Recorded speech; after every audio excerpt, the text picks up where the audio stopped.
The prosecutor, the homeless veteran, and the agent in the gray suit. They called it an open-and-shut case, the kind juries barely needed an hour to decide. A homeless veteran accused of armed robbery, caught on grainy convenience store footage, a weapon conveniently discovered near his makeshift camp beneath the overpass, and a star prosecutor determined to make him an example. From the opening arguments, it was clear which way the trial was supposed to go. Prosecutor Richard Klein, with his tailored suits and booming voice, painted Sergeant Daniel Cross as not just guilty, but dangerous. "This man isn't a hero," Klein declared, pacing before the jury like a stage actor who knew his lines by heart. "He's a fraud.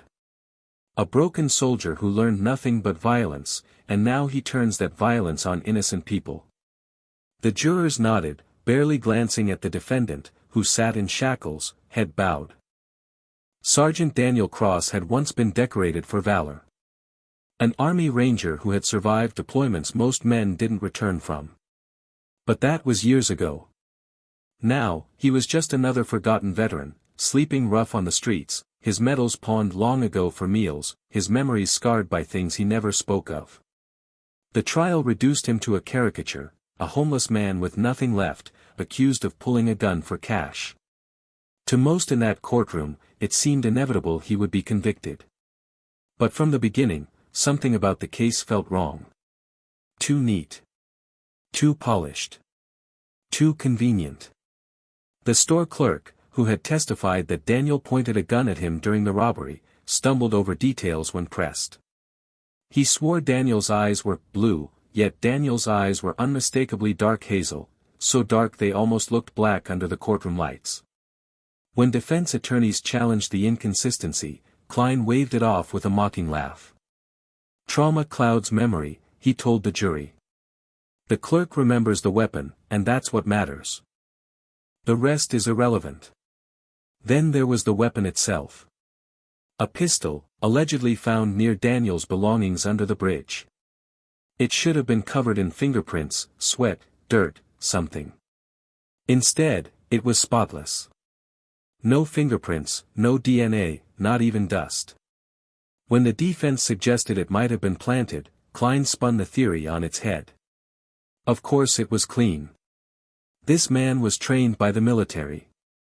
He knows how to wipe down a weapon better than anyone in this room. Again, the jury nodded.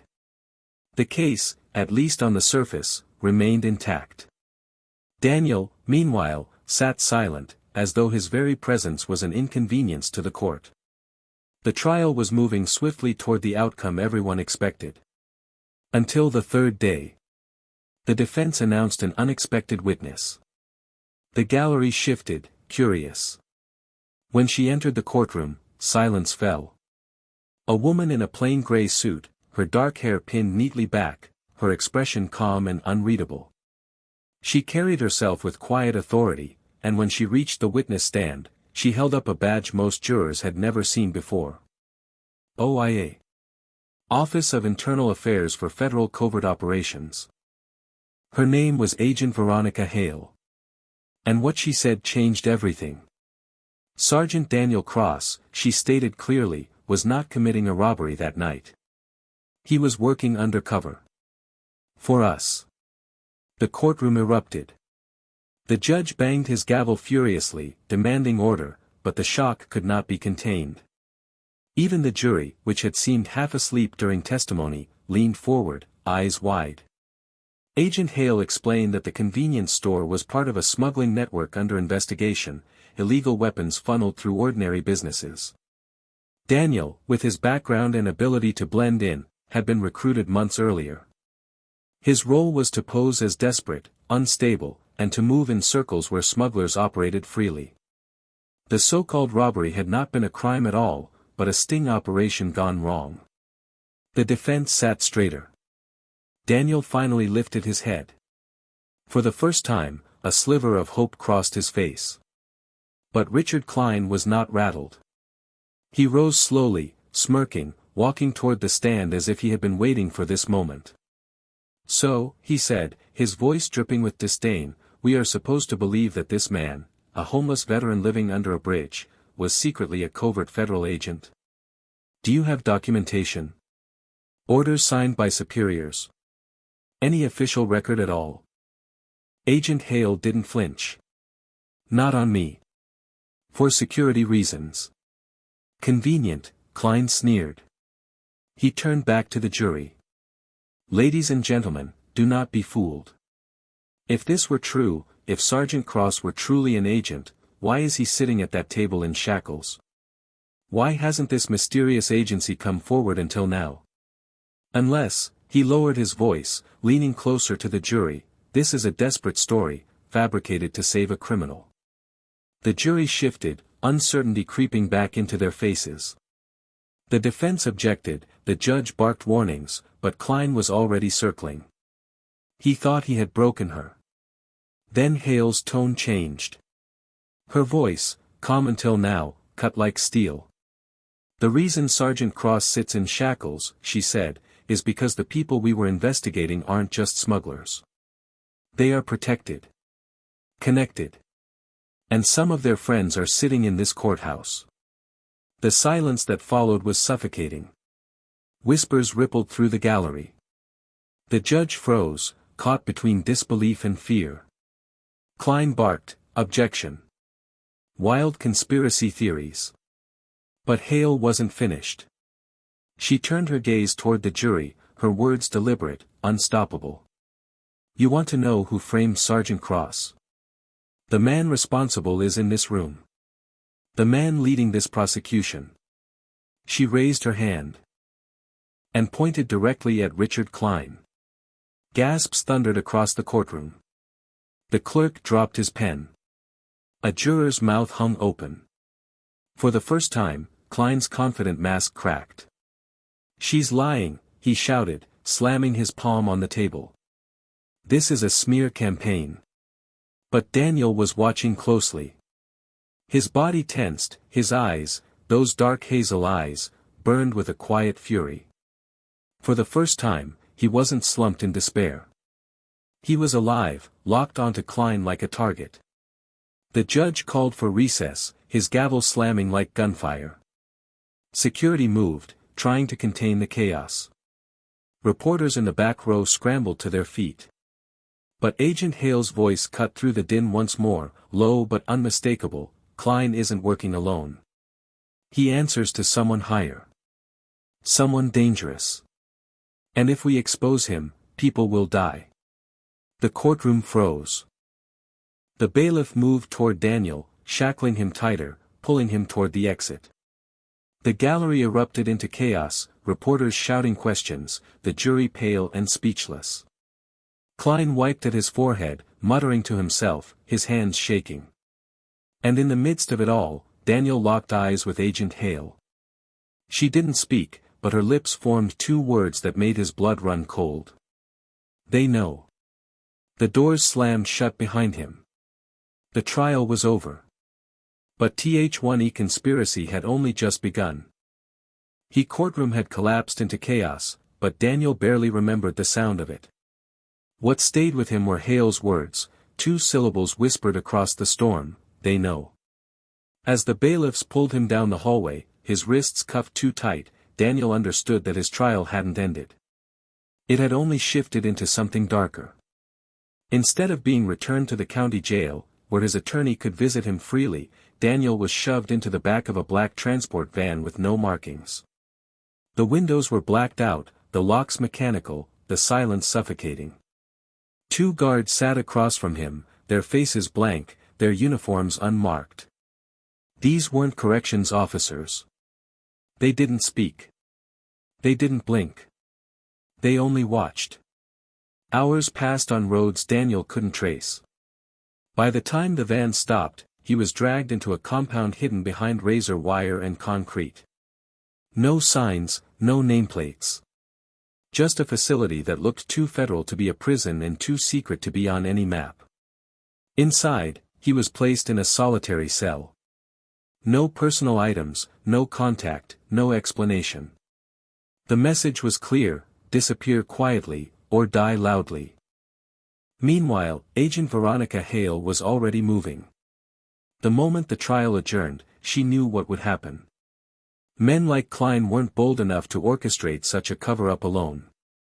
Someone bigger was pulling the strings, someone who wanted Daniel silenced before the truth ever reached daylight. Hale made calls, but her contacts inside the OIA gave her nothing. One line went dead mid-sentence, another ended with a clipped warning, "Walk away, Hale. This isn't your fight anymore." But Hale wasn't wired to walk away. She had seen too many veterans like Daniel discarded, used as pawns and then thrown aside. She couldn't let him vanish into a black site. She traced the transport route the best she could, piecing together whispers from sympathetic marshals, traffic camera blind spots, and a guard who still owed her a favor from a past operation. The trail led her to a decommissioned military facility 30 miles outside the city. Officially, it had been abandoned. Unofficially, it was alive with shadows. That's where they had taken Daniel. Inside his cell, Daniel tried to hold on to fragments of reason. He replayed the trial in his mind, Hale's testimony, Klein's face when she pointed at him. There had been fear there, just for a flicker, but enough to prove the man wasn't untouchable. Whoever Klein served was powerful enough to protect him, powerful enough to erase a veteran overnight. Daniel's thoughts were interrupted when the door screeched open. A man in a charcoal suit stepped inside, flanked by the same two silent guards from the van. He wasn't tall, but his presence filled the room. His silver hair was slicked back, his blue-gray eyes sharp and cold.